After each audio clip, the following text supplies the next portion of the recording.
Welcome to the Crown City Podcast. I am James De Pietro, your guide through the stories, the people, and the vibrant culture that make Pasadena, California a special place to live, visit, and do business.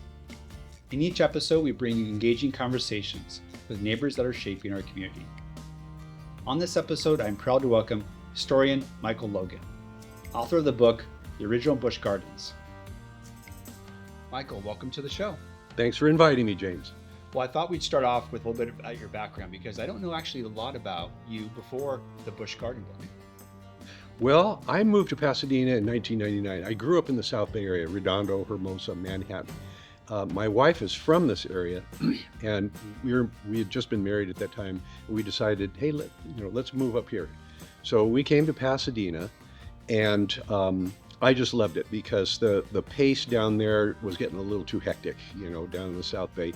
That's a little more laid back here, but I love the old neighborhoods, and we bought a couple of old craftsman houses and I restored them, and that's how I got into Pasadena.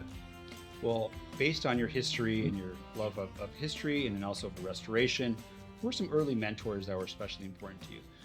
Well, I would say my father. He was a building inspector. He also built his own houses, a couple of them. He built a lot of different types of things. So I learned a lot of tricks from him, a lot of tricks of the trade. So what drew you into exploring these kind of like lost, forgotten places? 'Cause I know you have interest in cemeteries and things like that. Ghost towns. Ghost towns. When I was a kid, we would do a lot of traveling, camping trips, that sort of thing. And I remember these old ghost towns like in Idaho, and we went to my favorite, which is in Northern California, Bodie. Been there like 4 or 5 times. So I love the old ghost towns. I like old architecture and buildings. That's how I got into the architectural restoration here when I had my business going. And I loved exploring these old places where things used to be and people used to live. Yeah, because there's a story in every lost place, and Yeah. trying to explore who lived there, why they lived there, kind of what happened, the cycle that happened with the ghost town is really kind of fascinating. It is, yeah. So you kind of moved to Pasadena, which is rich in history. So what was fascinating about Pasadena versus other places that you lived? Well, the neighborhoods, you just can't beat them here with all the dozens, hundreds of old houses and big, mature tree-lined streets. So I really love that. And so I started collecting postcards of the area about that time in 1999. And after a year or two, I was starting to add to my collection these cards from Busch Gardens that I found pretty interesting. And then at one point I asked my wife, well, what's the story on the Busch Gardens? Because she used to be a docent at the Fenya Museum house here. And so she told me all about it, what used to be there. And she says, yeah, the streets are still named after it. So I said, oh, let's get the dogs and go for a walk and check this out. So we did one day, and we're walking, and I'm starting to notice things. You can see old pathways and different things from the street. And then at one point, I heard this water running, and I went over and peeked over a fence. And to my amazement, here was an old rustic bridge that I had just picked up a postcard of 2 days before. So I couldn't believe it. So that for me, that's when the bug bit me. And we were talking about this before we started recording. I brought some of my postcards in. And I think the first time I came across Busch Gardens was I was collecting postcards or looking at vintage postcards on eBay about Pasadena. And that's when I came across one from Busch Gardens. And then it kind of opened the door to a lot of different postcards from Busch Gardens. And we were talking about my collection, which you have all of these, I'm sure. And so it's kind of fascinating, especially when you look at the backs of them and you see that there's a postcard that someone wrote to somebody else, where the one on top is written in 1919 to somebody. And I love that the fact that these postcards come from all across the country. They end up in vintage stores and people's houses and all that kind of stuff. So kind of talk about your postcard collection a little bit and kind of how that sparked kind of a further deep dive into the Busch Gardens and then the evolution of the book. Right. Well, the postcards got it going. To date, I have probably over 300 Busch Gardens postcards. 200 or maybe 250 are colorized, so those were mass produced, the colorized ones. Hmm. And then you start getting into what they call the real photo postcards, which are black and white that are one-off postcards. Where many times those were a photographer that was down in the gardens at the time, and he would approach tourists and say, "Would you like me to take some pictures of you or this area? And here's my card. Come tomorrow to my studio, and we can print up as many of these as you want." And those are the rare ones. Those are the ones to look for, because hopefully you'll find some scenes in there that are not depicted in these colorized popular ones. But yeah, I've got 250, 300 of those. I've got about 30 or 40 stereographs, which are that you put in the stereograph viewer, and then a ton of photographs from people's collections, their scrapbooks, that sort of thing. So Busch Gardens had a very brief but significant existence. Can you talk a little bit about kind of how it started and kind of its impact on Pasadena? The way it got started was Adolphus Busch, who of course was the man behind Anheuser-Busch Brewing in St. Louis. He was getting close to retirement at this time in 1904, and he had health issues. His doctors were saying, "You should go to California, maybe even Pasadena, as a lot of people are going there because of the health. They have these nice winters, get out of the cold winter where you're living." So they came out and were looking for a place here for a winter home. This would be like home number 4 for him across the country, and also one in Germany. And so they found one through a realtor, a specialty realtor who dealt in high-end real estate, found a really nice mansion that was only 4 years old on Orange Grove Boulevard. The owner wanted to leave there because that wasn't big enough, and he wanted a bigger one built for him down the street. And so they ended up buying this one, but he couldn't move in for a year until this other mansion for the owner was built. So he bought it in 1904, moved in 1905. By the time 1905 arrived, his realtor was the one that sparked the idea of, why don't you buy all this undeveloped land behind Orange Grove Boulevard and make gardens out of it? So he started doing this. He started buying parcel after parcel.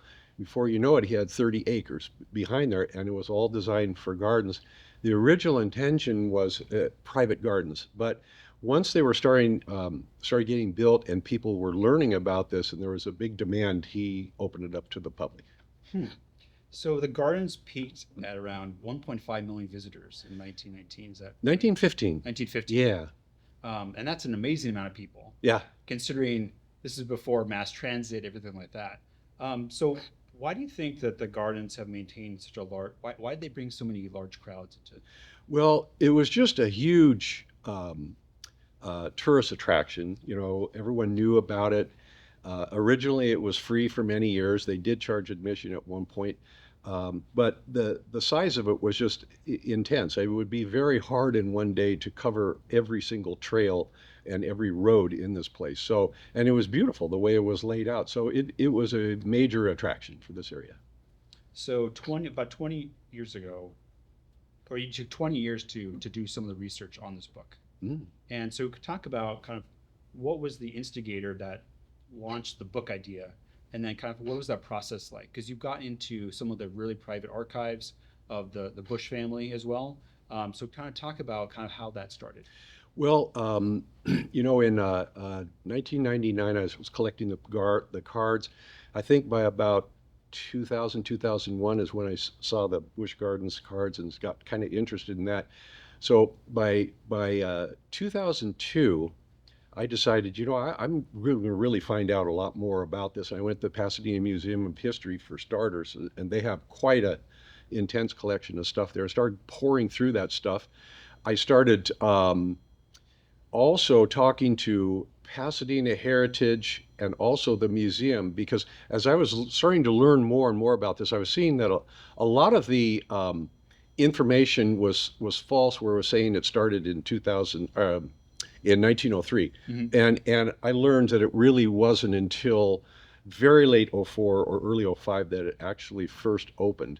And here it was in 2002. I was doing the research, and I'm thinking, 3 years from now, it'll be a centennial. And I thought, I was learning that this is a very big deal here at one time. I thought maybe we could do a centennial celebration. So I talked to Pasadena Heritage about that. and said, would you guys be interested in doing some walking tours of it? And I talked to the museum. I said, would you guys be interested in doing a museum exhibit? And they all said yes.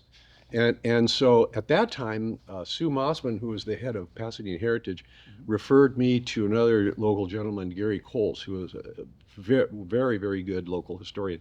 And he also was doing research on Busch Gardens. So I met him. It was a match made in heaven. The team clicked from the day one, and we both went about at that point in 2002, starting to do research on it.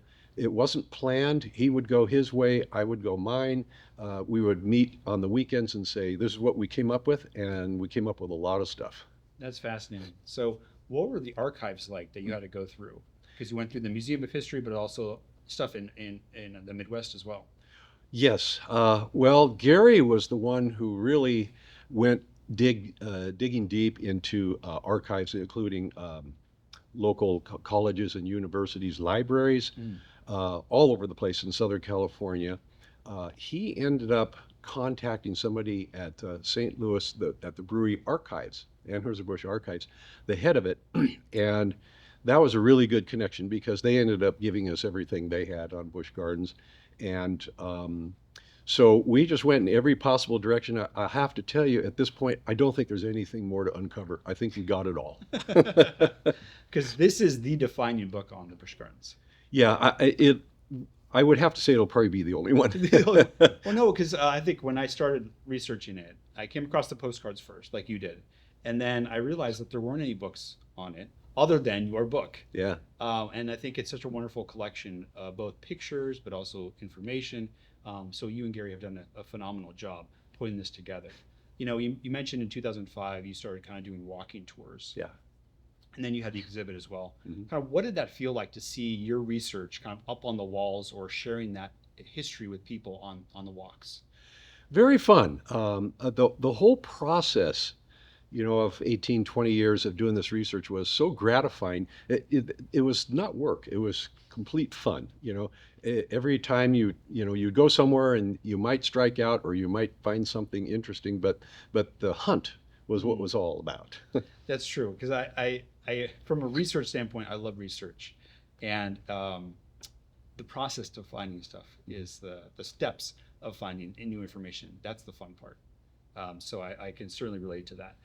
You've kind of done before and after programs and kind of walking through the neighborhoods. Can you share some kind of fun little things that people can see? I know you're doing a tour and walk this Saturday. Unfortunately, this episode will air in a couple of weeks, but you're doing a tour with Pasadena Heritage on Saturday, but you're also doing a lecture at the Pasadena Museum of History tonight. We'll talk about that as well. But talk about a little bit about your walking tours on Saturday and kind of what you're looking to get and kind of what you're going to be focusing on. Well, the real nice bonus on the walking tours that you will not get if you don't pay to see the tour is going in people's backyards, because that's where the stuff is at. Most of it is behind the scenes. You can walk through if you know what to look for. And by the way, when you do purchase my book, I'll also send you some maps and actual detailed walking tours of your own that'll show you exactly where everything used to be or still is. But most of it is in people's backyards. And so this will take you into some areas that you normally would not be able to get into.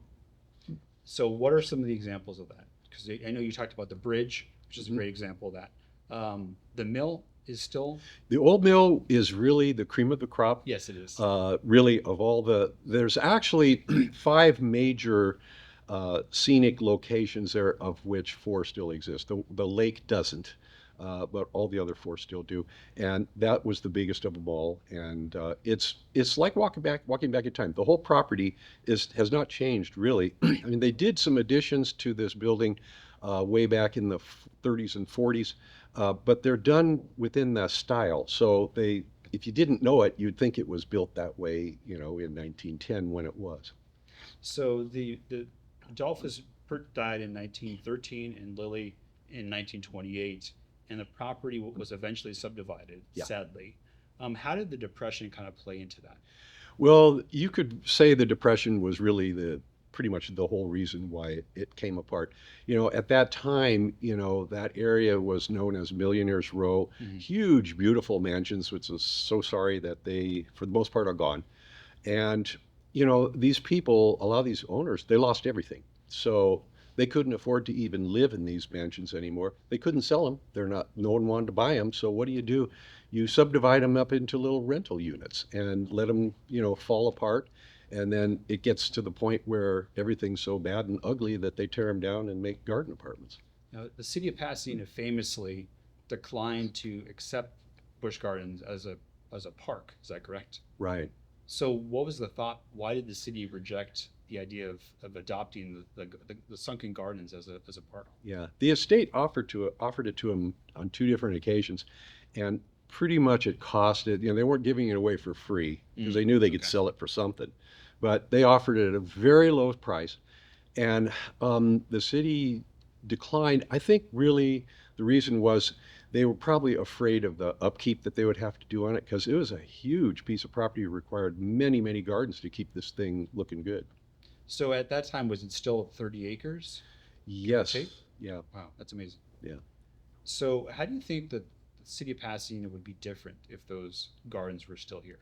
Well, they would have themselves one major attraction that used to be here that's not here anymore. That's very true. So, despite the subdivision, you said many of the remnants still survive, and you've talked about some of them. I mean, in terms of preserving some of those, I mean, you've talked to the owners of those properties. Do they realize how important those that the old mill is or the bridge are? The vast majority of them are. They understand and they try to keep it, which is wonderful because, you know, nobody's telling them they have to do it. You know, it is not any kind of a historical district. There's no rules that tell them that they have to keep it. But most of them appreciate it and do keep it that way. So you moved from Pasadena to now you're in Prescott, Arizona, Mhm. and you're in town. Thank you very much for making the time for us. And you're doing a discussion tonight at the Pasadena Museum of History on cinema Mhm. and the Busch Gardens. So can you talk a little bit about the impact of cinema and what was filmed there? Well, the History Museum invited me. Their current exhibit they got running is about movies made in Pasadena. Mhm. And they approached me and asked if I wanted to put together some sort of a program about the movies filmed in Busch Gardens because they knew that many had been filmed there. And it's true, very, very many were filmed there. I mean, it was a perfect Hollywood location. You know, it was, at that time, it was probably a 20-minute drive from Hollywood to here. Things have changed a little bit since then. And there was all this beautiful acres, these huge, wide open meadows with trees for you know, big, huge cast type movies, and all these interesting features. So it was a natural for Hollywood to do a lot of films here. In my book, I think I have listed close to maybe 100 films that we know of, and I'm sure there were a lot more than that were filmed here. So there were Gone with the Wind Yep, was one example. The Adventures of Robin Hood yep. was also an example. What are some other films that people might recognize? Well, those were the two big ones, of course. After that, you know, a lot of these movies, because of their age, kind of gone into obscurity, and it's even hard to find online copies of some of these. But one in particular is really pretty cool that I included in my presentation tonight. I think it was 1938, Carefree, Ginger Rogers, and oh gosh, I'm trying to think of the great dancer, but they have some fantastic dance scenes in there and scenes on the bicycles where they're going down the old roads and on the trails, many of this which trails still exist today. Is that a Fred Astaire? Fred Astaire, Fred yeah. Astaire. Yeah, because there's some you mentioned, or there was something in the book about that there was there's an incredible story about Fred Astaire performing a golf dance in the gardens. Yeah, Is that right? that's the Is one. that the one? What are some other kind of memorable Hollywood moments other than kind of like Gone in the Wind? Well, I mean, those are the two big ones. You know, Robin Hood and Gone with the Wind, and I'd recommend anyone to see those movies because I mean, they're fantastic classics. The Carefree, you know, has those scenes, the bike scenes, the golf scenes. You know, interesting little tidbit with the Gone with the Wind is. I ended up meeting the daughter of the manager of Busch Gardens, who was the manager for the whole time that it was in existence. Really? And I met her. I interviewed her. It was fantastic because she grew up in the gardens and she played in the house, the Bush house. She knew Lily, played there with their toys, and her father said one day, "Bring your book, which is Busch Gardens. Come with me down to the gardens." Went down there, and there was the whole cast of Gone with the Wind. Vivian Leigh looked at her and said, "Oh, I see you have the book. Here, why don't you give it to me?" And she did. She said, "Now come back tomorrow." And when she came back the next day, the whole cast had underlined all their lines in the book and initialed them. And everyone did, and she gave the book back to her. I said, "Wow, let me see that book." And she said, "Well, I lent it out a few years ago and I don't know where it is." um, that's fascinating, and I love all the little hidden things that people probably wouldn't come across in the book. And you talked about how involved and how expensive it probably was to operate. I think, how many gardeners did it have? We hear, stories of between 30 and 40, That's an incredible amount. I mean, full time. full time. Yeah. I mean, it's 30 acres. I mean, Yeah. there's a lot, and it's all manicured. Yeah. At its peak, it was actually 38 acres for Really? 10 years. Yeah. Because in 1910 or 11, they bought the former Thaddeus Lowe mansion 2 doors up, and he had 11 acres, and we figure at least 8 of that behind the mansion was all gardens that was done by the same gardener who designed Busch Gardens, and they didn't have fences between them, so they all ran together. So for until they sold that property in the late 20s, that was added to it, so it became 38 acres. Wow, that's incredible. Yeah. So there's obviously a Busch Gardens street that's named after Busch Gardens, obviously. And you have a nice overlay in your book about where the gardens were versus the map now. Hmm. It's really accessible when you think about it. So, how big of the groups are you going to have on Saturday, do you think? Well, I think we got 4 tour groups right now. We kind of like to keep the maximum at about 12 or 14 people. Okay. After that, it gets a little too big to try and explain everything to everybody and show them pictures, because I'll bring along pictures too. And the property owners obviously are very generous Yeah. to allow you access. Yeah. Because, like you said, the old mill, the bridge you could kind of oversee from the fence line, Yeah. but the old mill is kind of buried. Yeah. And there's I think a pergola as well. Yeah. The old mill has sold recently within the last year. Jacqueline Coulette, who used to own it for many years, and she was extremely generous in letting people, school groups, everybody, whoever wanted to come in and see it, she let them in and explained everything and kept it just the way it is. But the new owners seem to be just the same way. They're very welcoming, and they're even going to go along on the walking tour too. So the exhibit you have tonight, or the discussion you have tonight at the Museum of History, you said like you mentioned, the museum has this wonderful exhibit about the history of cinema in Pasadena. If people go visit, they could see things from 30 years ago, 40 years ago, 50 years ago. It's an amazing exhibit, including Back to the Future, which obviously is a big part of Pasadena's history. And I love that you're incorporating the cinema aspect of Busch Gardens into that exhibit. What are some other kind of fascinating things that you can kind of share about the tie-in between the Pasadena Museum of History's exhibit and your lecture this evening? Well, they did invite me to add to it with this presentation I'm doing tonight too. In it, I've got quite a nice collection of still photos and about a half a dozen film clips from different movies in there too that were shown. So it'll be a lot of fun. More of an interactive thing, which is great. Yeah. I love having the video aspect of it, because then you can kind of really see the Busch Gardens in its true form, Yep. being enjoyed and explored. On Saturday, you said you have 4 groups coming in. So do you plan on keep doing these? I mean, obviously you live in Arizona now. You can't do these all every weekend. Do you think you'll be doing more of these tours and lectures? Well, the last time we did one of the walking tours was before we moved, and that was like 6 years ago. So, they don't happen very frequently. So, I'm 3/4 of a century old right now. I don't know if there'll be any more after this, to tell you the truth. So people should jump on this opportunity, Yeah. for sure.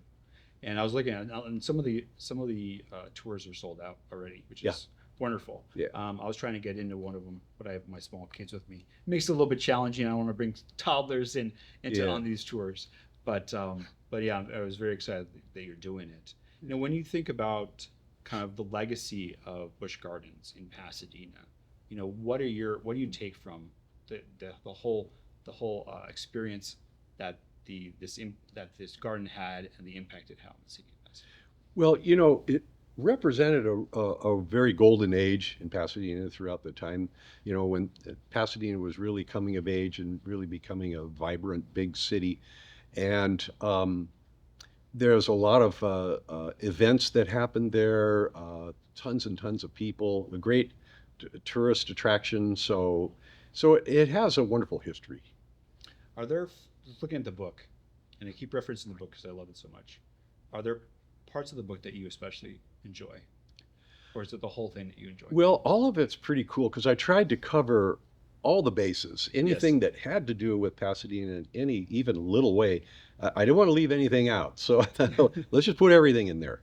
And but one part that's kind of neat was one of the best finds I ever had on eBay was getting this whole collection of photos from a huge AMA event they had there, I think, in 1911. And this was from one of Busch Gardens' associates that had lived in Florida.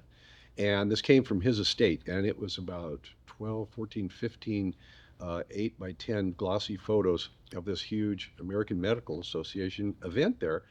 We knew that they had this event there. We never really saw any pictures of it. And I had to put almost all of them in there because they're all so fantastic. They show all these different areas of the gardens that never show up in the standard views in the postcards, for instance. And then they show the immense size of this event there too. For instance, like there's this gigantic circus tent. You can see like there's probably 1,000 people sitting underneath it, eating meals that were provided to them. These fantastic meals that there's pictures of earthen where they dug it out and put fish in there to cook and smoke and meats and everything that they talked about in the articles referring to this event were true because of the pictures.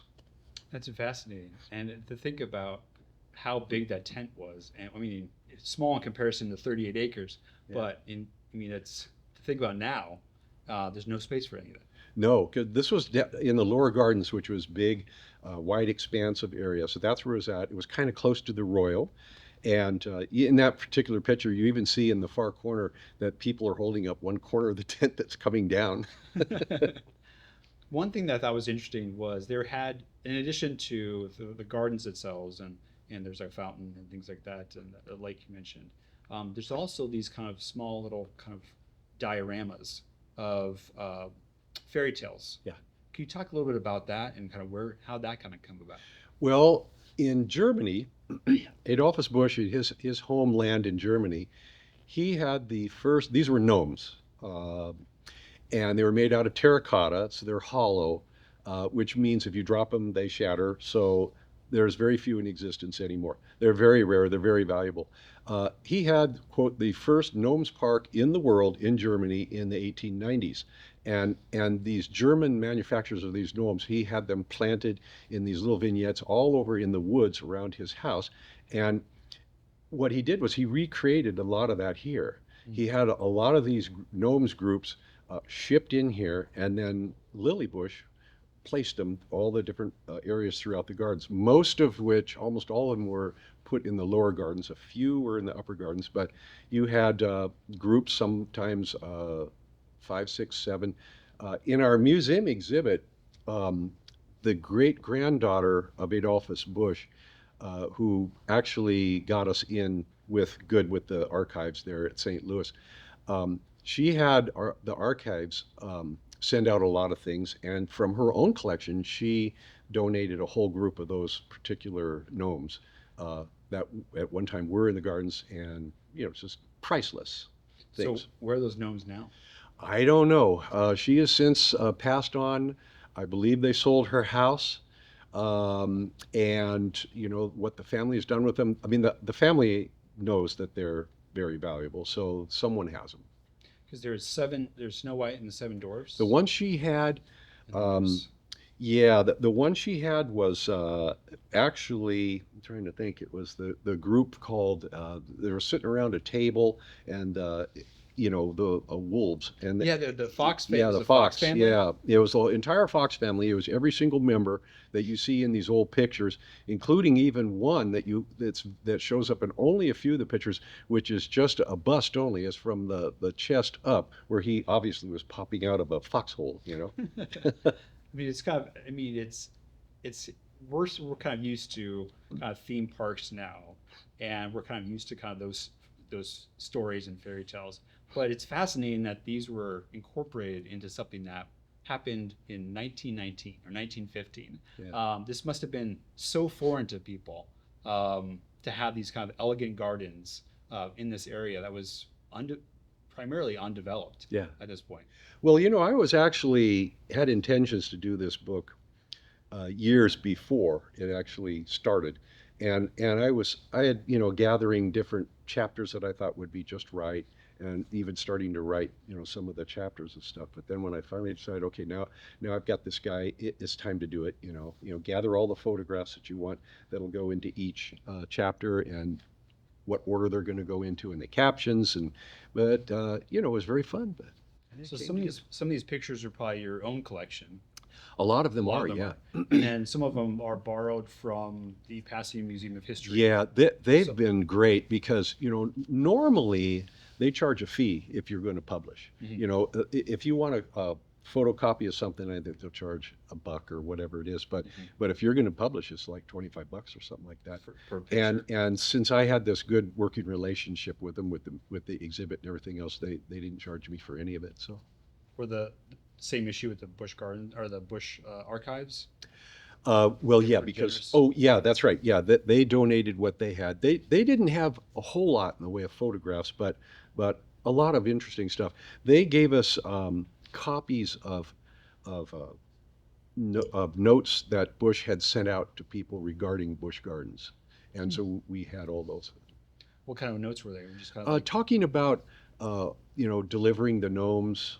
Interesting. Talking about the how's it going with the building? Are we cleaning up the mess from the big rainstorm? And taking care of that and describing what he wants done in this area and that stuff. Yeah, so you've reviewed quite a bit of correspondence yeah, about it. yeah. Um, Another thing we had access to, which was great, was from the daughter of the manager of Busch Gardens. The great granddaughter, Lotzi was her name. She was given, before he died, his personal scrapbook of Busch Gardens. The thing was this thick, and it went back to actually the 1930s. I wish it had gone earlier than that, to the back then, but still, nevertheless, everything from the 30s on, newspaper clippings, all kinds of stuff, just tons of stuff. And she lent this thing to us, and I photocopied every single page and used a lot of that in the book. And my copy is in the Museum of History now. I gave it no, to I was them. gonna ask. where They it also was. have, if you have the time, you want to check it out. It's pretty interesting. I made these huge maps. I mean, they're 4 foot by 4 foot. Mhm. One for the upper gardens, one for the lower gardens. I made the first scene is exactly what it used to look like back then in the day. All the trails, all the roads, just as it used to look like. This is all based on all these photos we had, plus a lot of aerial photographs that we gathered too, Mm. that showed everything.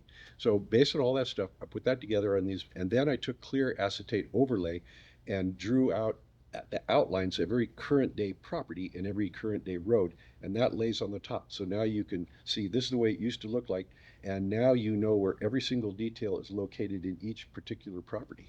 So that's in the Pasadena Museum. That's of in the History, museum, yeah. and people have access It's to that. yeah, it's downstairs. You got to request it, and they'll bring it out, and you can check it out. Yeah. So the archives are open for people that don't know.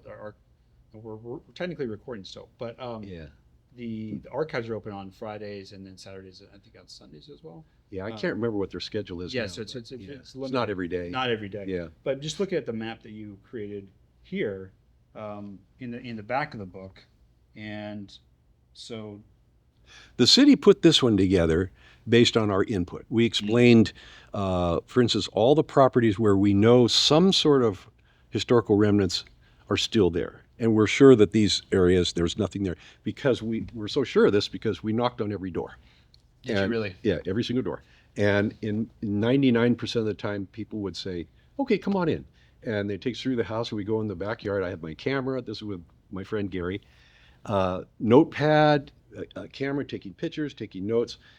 And we would figure out what was original and what wasn't. Because some of these properties, they can, later years, they would alter the pathways, the rocks or something, and maybe add some more. And we could kind of tell this looks newer than that. And so that's how we did this. So where, for people that don't know, so where are... This is all lower gardens here, Okay.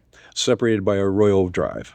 Okay. Yeah. So where is the old mill then? Old Mill would be right up here. Up there. Okay, Yeah. in the upper part. Yeah. Interesting. Right. And I saw that there was I have it in one of the postcards, the elephant statue, Oh yeah, because that still exists. it is it's in St. Louis. It's in St. Louis. Yeah. I'm trying to find it now. I have too many. I have to organize them better. So is that the stone bridge? Yep. So that's still That's still there. still there. It's really amazing what that backyard has. It's in that particular part of the gardens. It's like a little hillside in the back, of all these Okay. properties, and in there, what they have is it's all ferns and that sort of thing. And on the side of the house, they have a button. You push it, and you hear this water, and it comes rushing down from the top, and really fast. And then it splits into two, and then it comes underneath the bridge and lands in the pool underneath the bridge. And you can go swimming in. So the pool's still there. I mean, Yeah. there's a pool. Yeah, he made it into a pool. That's fascinating. I mean, the ones that I especially like postcards are the ones with the people. Yeah. So kind of, I mean, obviously it puts things into context with Yeah. what they're wearing, but also gives you scale, Yeah. which is important. Yeah. I mean, the manicure. I mean, the lawns are so manicured. The trees Oh, are pristine. oh yeah, yeah. Um, Those yes. stairs are still there. This particular little path is gone, but the stairs are still there. Oh, really? Yeah. So is that someone's backyard? Yep. Mm-hmm. Oh, that's fascinating. Yeah. So I would have loved to have seen these houses, and I've tried to collect as many posters. I mean, you have probably all of them, but every picture of the Busch residence, Yeah. it's just incredible. Yeah. Um, These were huge, huge, beautiful, beautiful houses. This one originally was built for Thaddeus Lowe, who did the Mount Lowe thing. yeah, 'cause And- it was next to it is like this, right? Low was next to it. Busch. There was one house, Arthur Fleming's house was in between the two. Okay. So that whole block was 3 houses. They were so big. And the property so big that the whole block was 3 houses. And that particular area of Pasadena is probably the premier spot for the old millionaires' houses, because across the street you had the Duran mansion, which was probably the costliest mansion in the entire town at the time. I mean, they had solid gold doorknobs and things like this. And that area was really an amazing little block. So that was all up here. Yep, that would all be up here. Yeah, the Busch Mansion would have been like right here. That's a little street. Okay. Yeah. So Lowe's house would be like there. Yep. Mm-hmm. Okay. Yeah. And the funny thing is, you see this. I don't know if it shows in this picture. It's just out of sight. The current day sidewalk. Up until 15 or 18 years ago, there were steps that came off of that sidewalk that led to this pathway. And then one day I went by there and it was gone. Really? They took them out. Yeah, for who knows why. For whatever reason. Yeah. But this The last room. this poor house didn't last until about 1928. And they tore it down. It was at one time when they built that was the largest house in Southern California. Really. And Thaddeus Lowe used that tower with his telescope to observe the procedures of his place being built up in the mountains. Oh, really? Yeah. That makes sense. Yeah. It's amazing because Lowe is so embedded in the community, and I was doing research on the Opera House. Yeah. That was his place. That he took over eventually, because I think there's a lot of issues with the Opera House. It's on, I think, around Raymond, if I recall. Subsequently torn down, rebuilt into the laundry building. Mm-hmm. That's now been renovated. Now it's an office building, which thankfully that building still exists. Yeah. But the Opera House went under. Lowe purchased it and was using it as a place to market his is it energy company or something like that. I mean, he was into so many different things. Yeah. He was an inventor. He was an inventor. Yeah. And so there were some pictures of the Opera House with like the Lowe company for power, water power, or something like that. So he has his footprint in everything, and it seemed to all have crumbled. Yeah. Sadly. Yeah. He lost just about all of it. And the big loss leader was the Metlo Railroad. He lost money on that. Yeah, that killed him. He even lost his house. He had to get out of that. He had to sell that house because he couldn't afford it anymore. Have you heard of Michael Patras? The name sounds familiar. You got to do one of these shows with him. Okay. He's the Mount Lowe guy. Okay. And this guy has a museum like you would not believe of all the stuff. He has a lock of Thaddeus Lowe's hair. He has Thaddeus Lowe's telescope. I mean, unbelievable. Where's the museum? It's in Pasadena here. Oh, okay. Yeah. East Pasadena. Okay. It's private, but incredible amount of stuff. Yeah, he's the guy. Okay. Yeah. No, it's a great suggestion. That would make a great show. That would make a great show. Yeah. You know, kind of looking at some of these postcards, I know like I have like 20 of them, and you have 300 of them. But what are some ones that I should look at getting? Because I mean, that are especially, you think are especially telling, either in kind of your collection of postcards. Yeah. I mean, you talked about the ones that were the colored pictures, but then also the ones that are actually photographs. Yeah, I'm always looking for the black and white ones. Yeah. If you go on eBay, I'm sure you know now too. I mean, you can go through like 5 pages of this, and I just go through quickly. I don't even look at color anymore. I'll just go fast. As soon as I see something black and white, I'll stop on that. Oh, interesting. Yeah, because those can produce a unique view that you have not seen before. But something that's kind of neat is these garden scenes through here, where you'll see them every once in a while, where it's a panoramic postcard, where it's actually 2 of them put together that show the whole garden, and those pop up every once in a while. Do you know if these trees still exist, these oak trees? Those I'm sure don't anymore. They're down in the area of Stone Ridge Drive, where it drives up. That was the old original Sunken Gardens area. Okay. And those are gone. Although I will tell you that a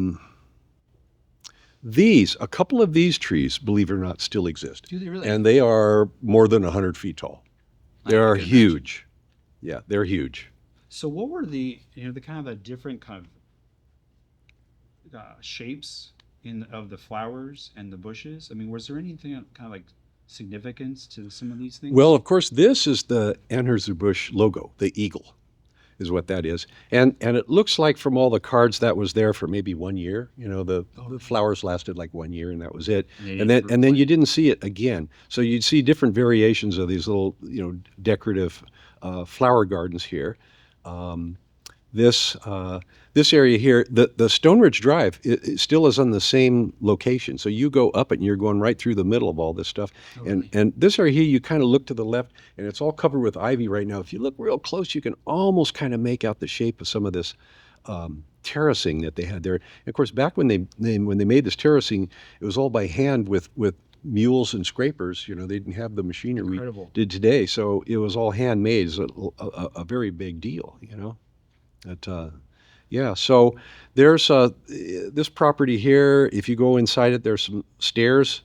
You might even have them in the picture here that would have gone up to the back of the mansion, and they're still there. They're kind of unorganized. I need to organize them. And of course, that's still there, except the hut itself is not, but the foundation for it is, and 3 of the 4 pools are still there. And the water, actually, to this day, the source still remains from underground springs. Really? Yeah. That's incredible. Yeah. I had no idea. She flips a switch, and they fill up, and then they flow into one and the other. But the foundation's there. Yeah, the foundation's there. On top of the foundation, or? No, just this foundation, and you can see behind the foundation here. Well, you can't really see it too well here, but going around the backside, this pathway still exists here. And then there's a house up here at the top of the hill. But this side here, there used to be, the other pictures will show, a pathway with very deep rock. I mean, they used millions of these royal stones and cemented them in place, to hold up the sides of these pathways. And and there was one that was there, but over the years it got covered over. And at one time I asked if it was okay, and I went there with a shovel and was trying to dig to find it, and I just never did. I know it's there, but I just, I guess I didn't dig deep enough. And I had a question actually. Well, I mean, this is supposedly the entrance, so that's what people would Now, see. this actually, Burdett's house. So, yeah, Burdett's house was to the north of Thaddeus Lowe's house. Okay. So this technically, yeah, would have gone up to Thaddeus Lowe's house. This would not have, this would have been a private entrance. It never would have actually gotten in that way. The only two entrances, actually to Busch Gardens, were both down in Arroyo Boulevard, and one was on this side of the street to go into the lower gardens, and one was on this side of the street to go into the upper gardens. Oh, okay. Yeah. So how would you on this map, and how would you?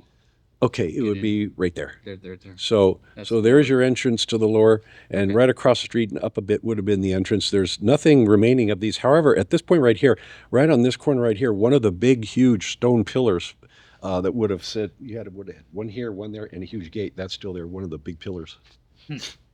So I was curious to see. So this is a sunken garden. Now this Very is gone. When I was living here in the early 2000s, it was still there. Really? But it's gone, and this is actually up a bit on Orange Grove Boulevard. I'm trying to think of the street that dead ends into it, right where the old Church Word Walled Church of God, Oh, yeah, that the old Ambassador. campus. Yeah, Yeah. this would have been the very south end of that campus that really? met right at that street, and all this used to be here up until about 2005, and then they Then they kind of went under. took it down and put something in there. Because it's just fascinating that they made a postcard about this one. Yeah. So obviously, So that's really not a part of Busch Gardens, but it Right. was close by. right. And I Yeah. saw that. I mean, it was Hewlett Merritt, and Yeah. I'm like, well, it's Pasadena, California. I'm like, I'm curious to see where that is. And Yeah. you explain where that is. Yeah. So in this one, there's a view of the sunken gardens. Yeah. And what are these? What are Okay. these areas? This is very interesting.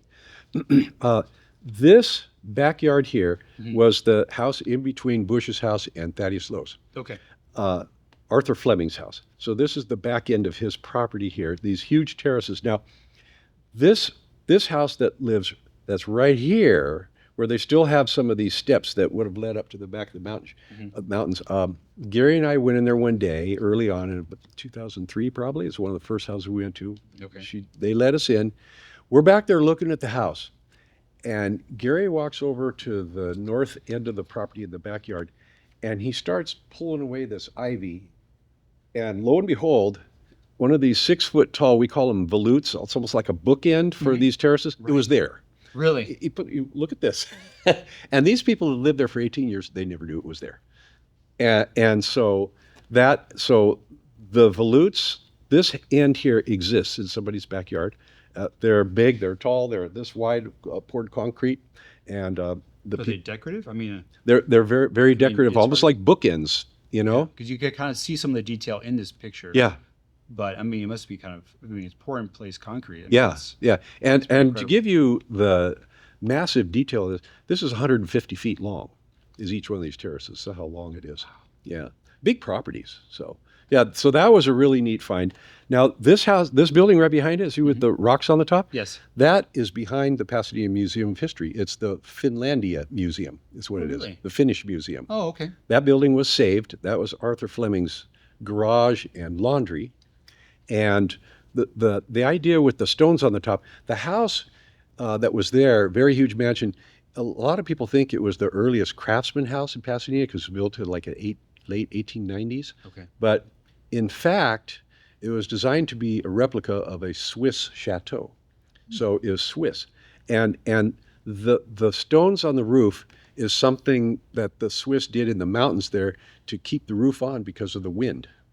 So they put that on there. If you go and examine this building today, behind the museum, right, you look at it, the wood they made for this is absolutely incredible. These beams are like this, and the siding is just monster wood. Well, he was a lumber baron, so Oh he yeah. got all this wood, And it's and all they saved that and moved it. So that remains today. The house is gone, of course, like almost all the houses on the boulevard, except for like the Wrigley Mansion. right. But yeah, that's still there. Have you come across any pictures or drawings of what the landscape looked like before Bush came in and There's terraced one it? picture in the book, and that's pretty much it. That's pretty much it. A real goal of ours was always to try and find a photograph of the gardens being made, seeing the workers there. Course. We have yet to ever find one. I don't know if we ever will. That would be great if we could. But yeah, there is one in there that shows what that area looked like from a distance, probably a good few years before they started it, taken from the south. And you can kind of see where the old mill was about, where it was going to be placed. And yeah, that's So is that? that's it. That's Yeah, it? yeah. Let me see. I think that. Yeah, yeah. So there's So Lowe's house. yeah, there's Lowe's house. There's the Fleming house, and house. there's the Bush house right there. Okay. And this would have been Madeline Street here, and right about there was the old mills going in, and this where the trees are is Stone Ridge Drive that would drive up and around to the top here. Yeah, I mean, obviously this is an orchard yeah, of some kind. yeah. It gives you an idea of all the undeveloped property at that time that Bush was starting to acquire to put together, have this huge gardens.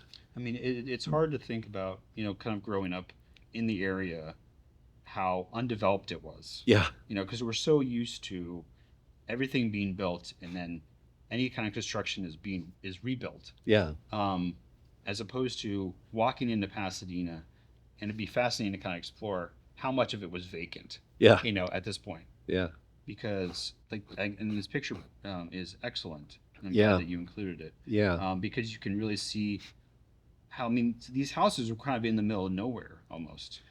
Yeah, because they were on the edge of nothing. Right, right, exactly. Yeah. And the arroyo is down here, Mm-hmm. Right.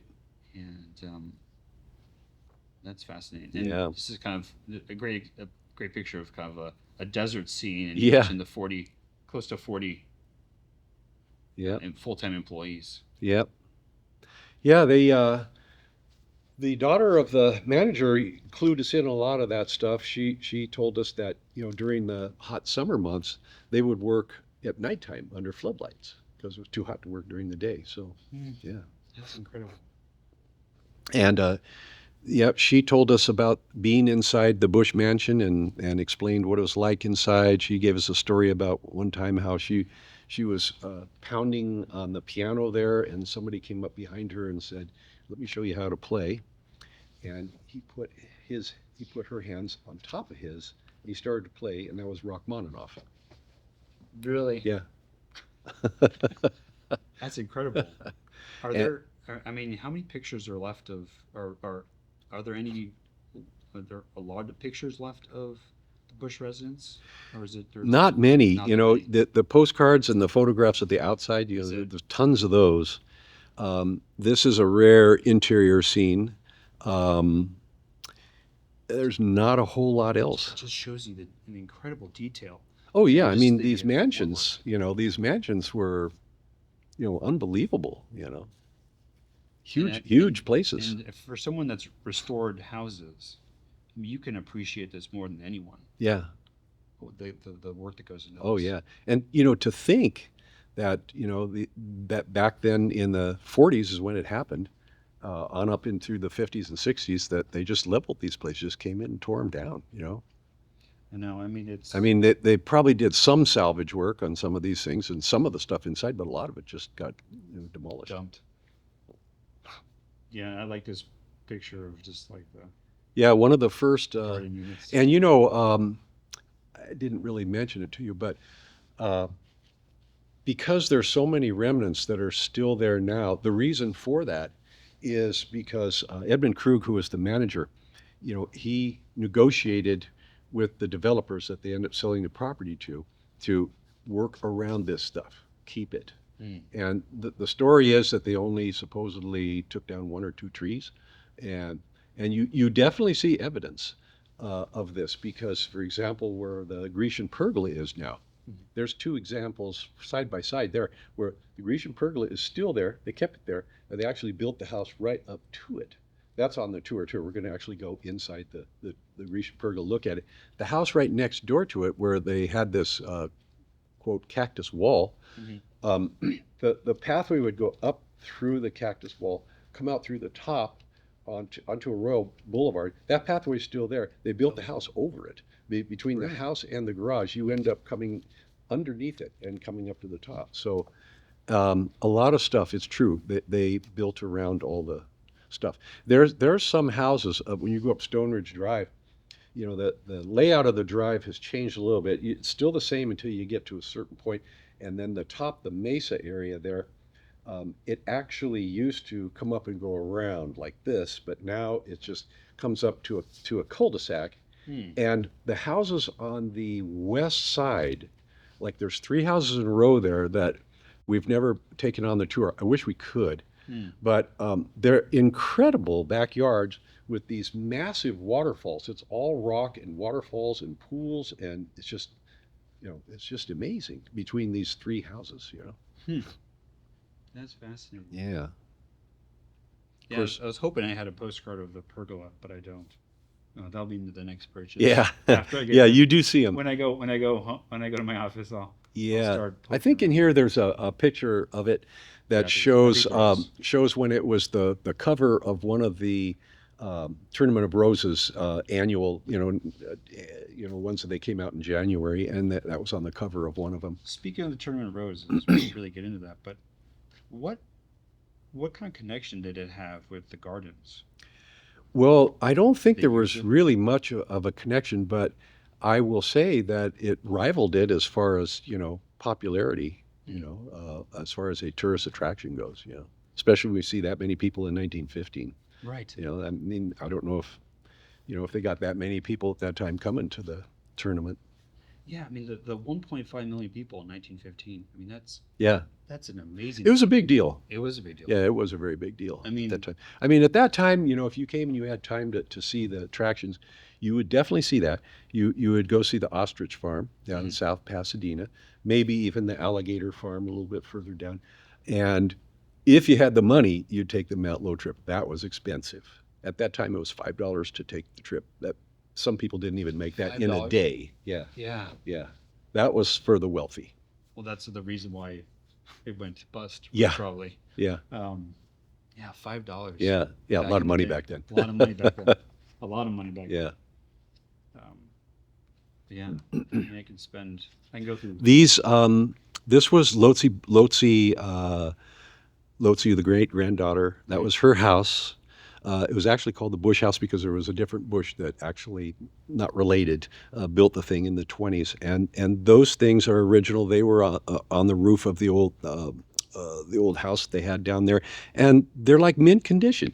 All these old gnomes and things that she had, whatever they used at the time, to paint these things and fire them in the kiln, lasted forever. Indestructible. Yeah, I mean, the colors, like they were made yesterday, Well, they didn't have the same environmental No, regulations. they couldn't. They couldn't do it now. I mean, that's just an incredible. Yeah. Again, more of the same architects or the gardeners' work. There's the terraced hillsides, Yeah. So again, kind of waterfall. Yeah. Water feature. Yeah. A little grotto is still left there on the other side of that road behind the school there.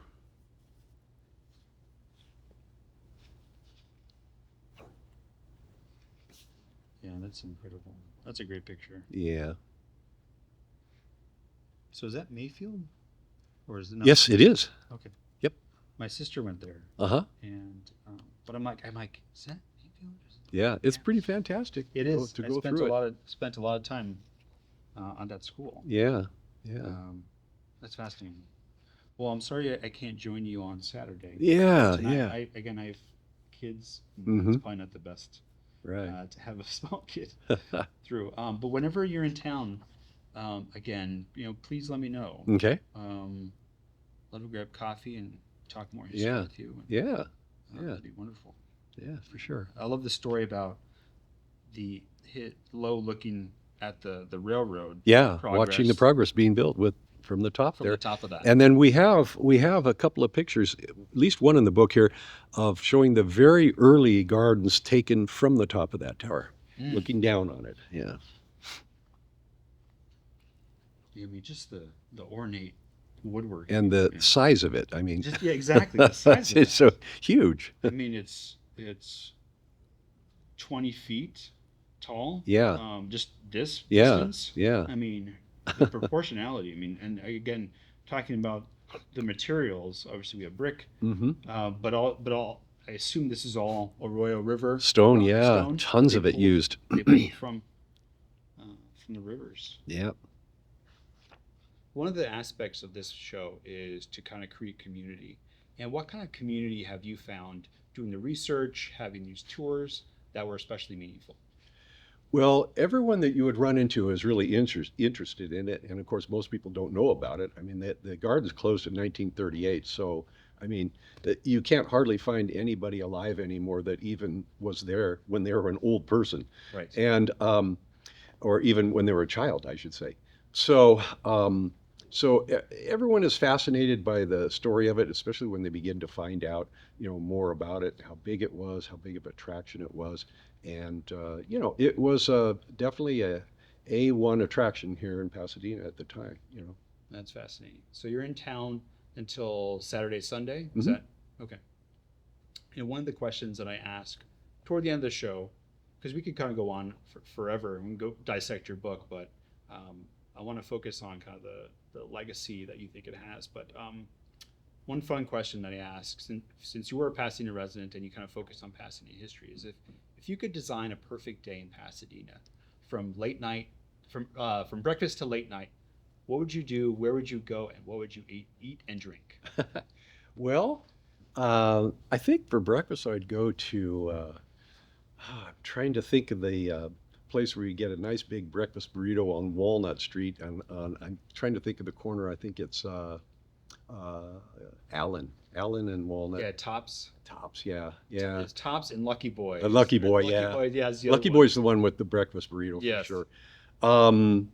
As far as during the daytime, well, if we're talking about seeing gardens, there's no shortage of them here. You got the Huntington, you got the Arboretum, you got Descanso Gardens. All of those are what you could make a full day of it just going to any one of those places. In addition to that, I do a lot of biking. I used to go over to Duarte, do the bike path there. You got the mountains right here for hiking. You got all kinds of nice trails, and you go see waterfalls, that sort of thing. And then you got all these beautiful neighborhoods to drive through too, especially in South Pasadena, the houses and the old trees. I always love that. And you want to go for dinner? Well, there's lots of places here that I'm still aware of. There's the Derby in Arcadia. That's wonderful. We used to go to Tam O'Shanter. Yes. That's awesome. And let's see. Oh, you want to have a drink? Go to the Langham Hotel. All Yeah. good. All good things. Yeah. So one question that I wanted to ask was, because you mentioned gardens, what impact did Busch Gardens have on the Huntington and Descanso? Well, the Huntington was already in existence when Busch Gardens started, so I don't think there was much, impact there. Descanso, I believe, came in after the fact. There may have been some inspiration on that one. The inspiration between the Pasadena Busch Gardens, because a lot of people don't realize it, but that was the very first Busch Gardens in the world. And there were many to follow, and there's still many that exist today. And the ones that came in afterwards, such as the old one that closed in Van Nuys at the brewery there, that one, for instance, and other ones they had, they kind of took that game plan and went with it with the nature scene, a lot of water, birds, nature, that sort of thing. They even reused the gnomes in some of these places. So it kind of set it up for the copycats to go after that. That's fascinating. Well, thank you for your dedication and all the research that you put into books. I'm sure after we stop the recording, we can talk about the postcards, but a little bit more. But for preserving the history of Pasadena and Busch Gardens and for coming on the show today. I greatly appreciate it. Oh, thanks for the invite. For more information about Michael Logan and his excellent book, visit theoriginalbuschgardens.com. The book can be purchased on his website and in shops like the Gamble House Bookstore and the Pasadena Museum of History, where I got my copy. Continuing our collaboration, the featured song is All Right Here by Pasadena's own The Next Doors. Follow them on social media and visit them at nextdoorsmusic.com. The Crown City podcast is produced in studio at Pasadena Media, an organization dedicated to uplifting voices in our community. I want to thank everyone here at Pasadena Media, George, Chris, Bobby, Liza, and especially Jeff, Terry, Bob, Sharon, and Jasiri for their special guidance and assistance. For more information about Pasadena Media, visit pasadenamedia.org. Since 2020, the Crown City podcast has brought you thoughtful conversations with people shaping our city, from authors and historians to small business owners, elected officials, and community activists. For more information and to support the podcast, visit thecrowncitypodcast.com. You can also find us on Instagram, TikTok, and Threads.